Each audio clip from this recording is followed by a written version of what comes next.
আসসালামু আলাইকুম বন্ধুরা। এবার ঘূর্ণিঝড় কাটতে না কাটতেই আরও একটি বিপদ দেখা দিল মুন্সিগঞ্জের পদ্মার পাড়ের মানুষদের। এ বিপদ যেন কোনোভাবেই থামছে না তাদের পিছু।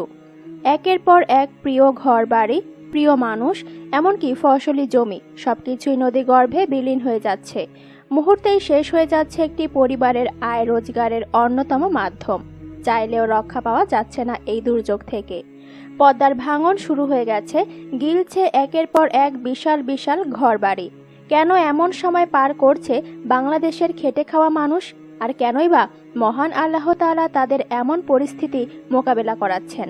তার আসল কারণ জানতে এই ভিডিওটি না টেনে শেষ পর্যন্ত দেখুন, আর ভিডিওতে একটি লাইক করে দিন।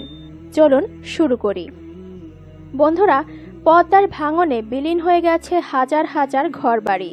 বর্ষার আগেই মুন্সিগঞ্জের লৌহজঙ্গে আগ্রাসী হয়ে উঠেছে পদ্মা নদী। অসময়ের ভাঙনে উপজেলার বড় নওপাড়া, সন্ধিরসার, বেজগাঁও এবং গাউদিয়া গ্রামে বিলীন হচ্ছে বিস্তীর্ণ জনপদ। ফলে এসব এলাকার পদ্মার তীরে দেখা দিয়েছে আতঙ্ক।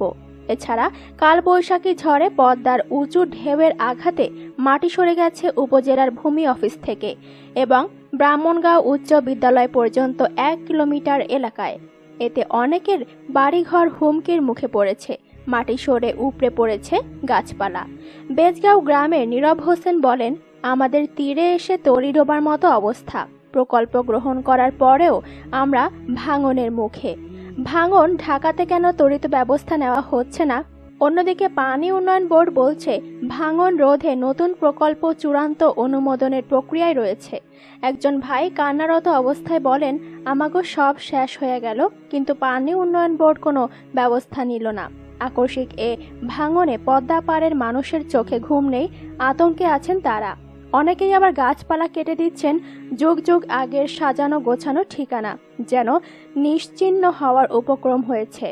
মুন্সিগঞ্জ পানি উন্নয়ন বোর্ডের নির্বাহী প্রকৌশলী বরেণ্য শঙ্কর চক্রবর্তী বলেন, ভাঙন ঠেকাতে 446 কোটি টাকার রক্ষা বাঁধ প্রকল্প চলমান রয়েছে। গত বছরের এপ্রিল থেকে শুরু হওয়া রক্ষা বাঁধ নির্মাণ শেষ হবে আগামী বছরের সেপ্টেম্বরে। কাজের অগ্রগতি 20%। তবে নতুন এলাকায় ভাঙন দেখা দেয় আরও 32 কোটি টাকার প্রকল্প প্রক্রিয়াধীন আছে বলে জানান এই প্রকৌশলী। যাই হোক বন্ধুরা, যতই পরিকল্পনা, যতই হেফাজতকারী আসুক না কেন, একমাত্র মহান আল্লাহ তাআলাই সর্বশক্তিমান ও হেফাজতকারী।